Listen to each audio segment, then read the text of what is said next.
Lixo. É impressionante a capacidade que a gente tem de produzir sacos de lixo. Você já parou para pensar nisso? Ainda mais no nosso mundo moderno, cheio de produtos novos e suas respectivas embalagens. Todo dia nós fechamos os nossos sacos de lixo, os colocamos em frente à nossa casa e sentimos a consciência do dever cumprido. A casa está limpa. Mas será que o problema do lixo termina aí? Infelizmente, não. Na teleaula de hoje, você vai se questionar sobre o lixo e a dimensão que ele tomou no nosso mundo atual e refletir um pouco mais sobre as possíveis soluções para esse problema. A partir de agora, não desperdice atenção. A teleaula de hoje está apenas começando.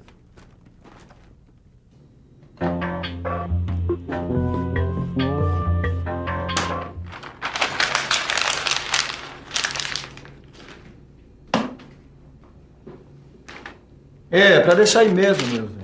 É aquela história do peixe mágico que eu escrevi sobre a poluição da água, lembra?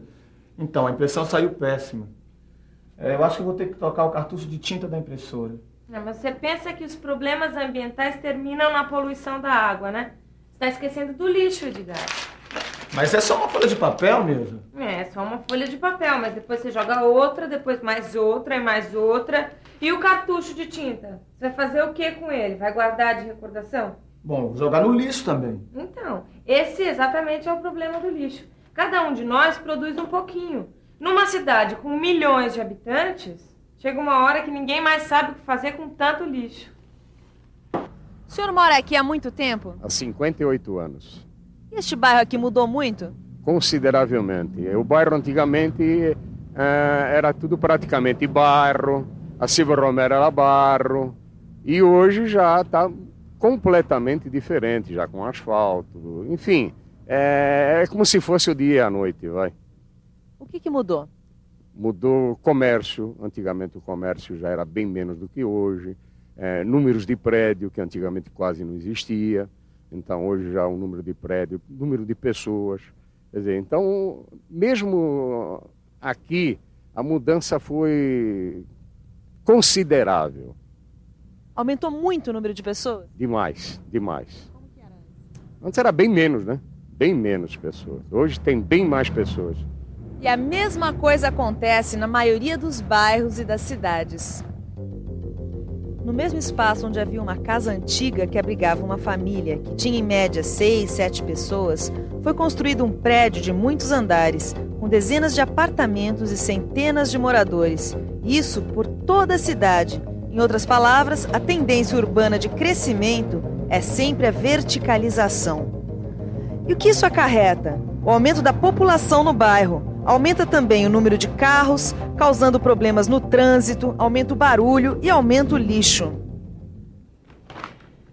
Está dizendo aqui que o Brasil produz hoje em dia cerca de 90 mil toneladas de lixo por dia.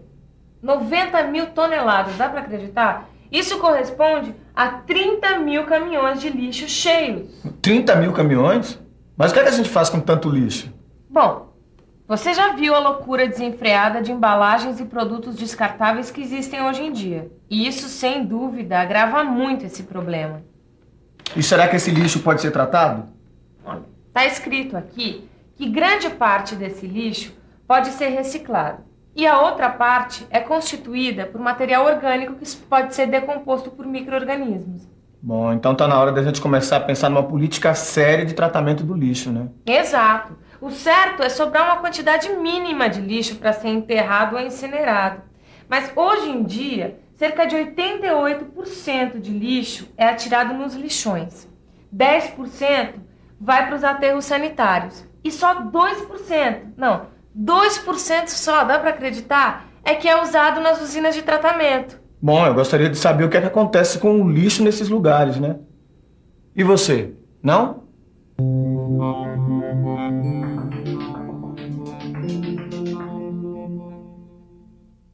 Os lixões são terrenos comuns onde o lixo é depositado diariamente a céu aberto.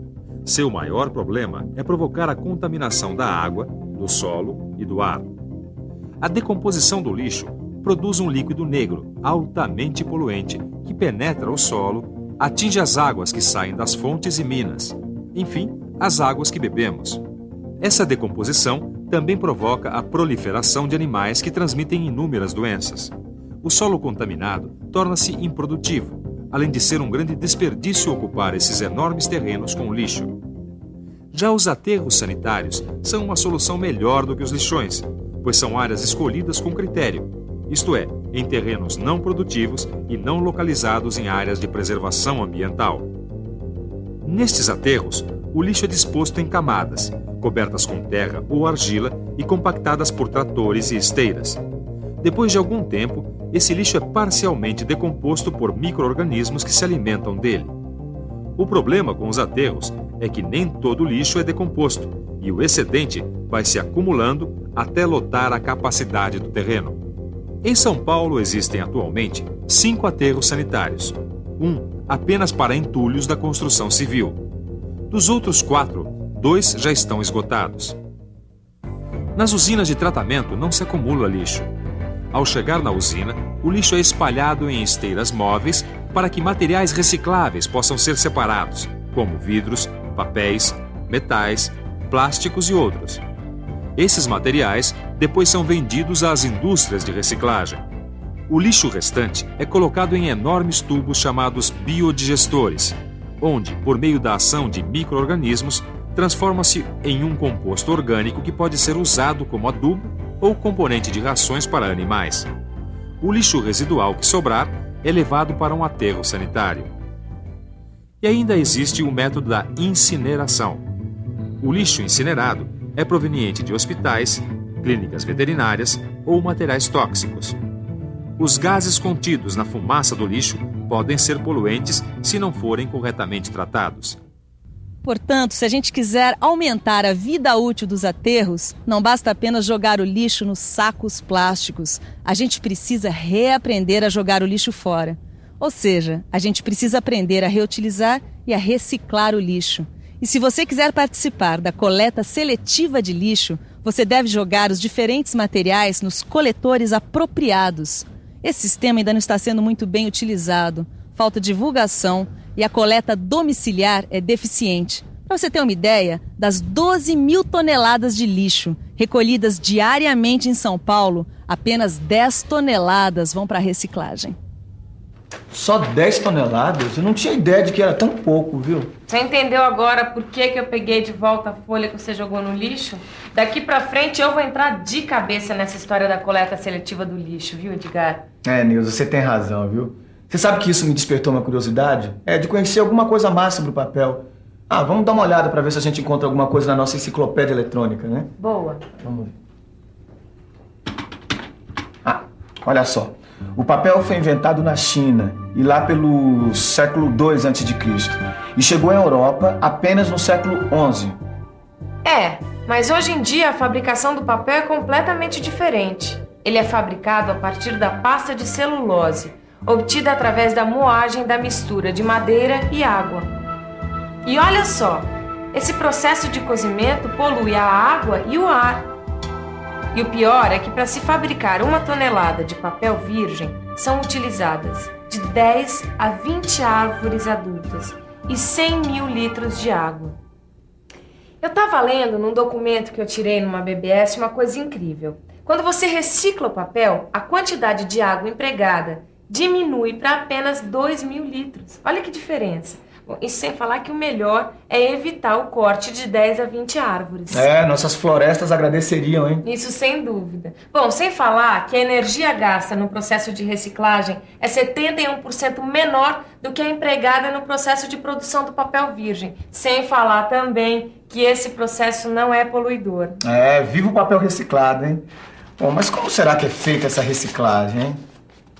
O papel é um material usado em larga escala no mundo de hoje. É impossível olhar para qualquer canto sem perceber a sua presença, seja através de panfletos, livros, revistas, embrulhos e caixas.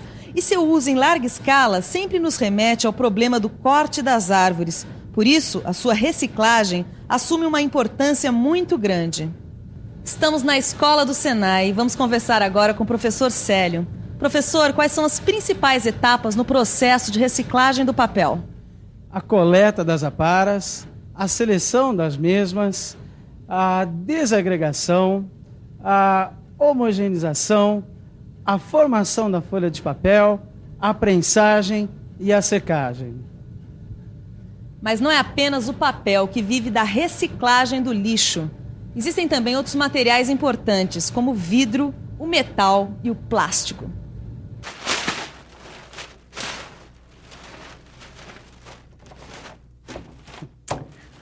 Há muito o que dizer sobre esses materiais, e você vai encontrar no seu livro de estudos uma descrição pormenorizada de cada um deles. Alguns deles, como o vidro e o metal, acompanham o homem há milênios, outros, como o plástico, são mais recentes. No entanto, o uso que se faz desses materiais hoje em dia excede, em termos de quantidade, tudo que o homem já sonhou produzir algum dia. Porém, o mais importante é saber que, em todos os casos, a reciclagem é sempre vantajosa. Seja em termos de economia de energia, seja em termos de preservação do meio ambiente. Veja só, no caso do plástico, a economia de energia chega a 90%. Realmente é impressionante a economia que se pode fazer com a reciclagem, hein, Nilza? Isso sem contar o benefício para o meio ambiente. Mas eu estava lendo uma coisa muito interessante aqui, Edgar. O Programa das Nações Unidas para o Meio Ambiente. Ele apresenta as seguintes soluções para o problema do acúmulo de lixo. Reduzir, isso é, utilizar menos material e evitar o desperdício. Reutilizar, não jogar fora produtos usados, utilizá-los de outras maneiras ou encaminhá-los para fábricas de reciclagem. Reciclar, ou reprocessar a matéria-prima dos produtos para a fabricação de novos produtos. Incinerar, para aproveitar pelo menos parte da energia gasta na confecção dos produtos. Dispor em aterros. Em último caso, acumular os resíduos em áreas especialmente preparadas. E quanto mais gente ficar consciente disso, melhor, hein? Eu modestamente já estou fazendo a minha parte. Olha, meu porta-lápis é uma lata velha de refrigerante. E essa caixinha aqui eu uso para guardar tesouras, ferramentas, essas coisas, né? Além disso, eu tenho procurado comprar só embalagens de bebida retornáveis, né? E separei todo o lixo. Eu também tenho uma hortinha no fundo de casa e eu estou usando cascas de frutas e folhas de legumes para adubar. Isso aí, Nilza. Isso é que é levar a coisa ao pé da letra, hein? E você? Não desperdice seu tempo não, hein? É hora de reciclar. Quero dizer, é hora de revisar tudo que a gente aprendeu na teleaula de hoje. E atenção, se liga aí que é a hora da revisão. Na teleaula de hoje, você constatou que o aumento da população urbana ocasionou um grande problema: o excesso de lixo. Conheceu também algumas formas de tratamento do lixo, seus defeitos e qualidades. Viu que a solução para esse problema passa sempre por um ponto: a reciclagem. Por fim, conheceu como é feita a reciclagem de um material muito utilizado no nosso dia a dia: o papel. E não se esqueça de reservar com o seu jornaleiro o seu livro de estudos, para se aprofundar ainda mais nesse fascinante assunto. Tchau!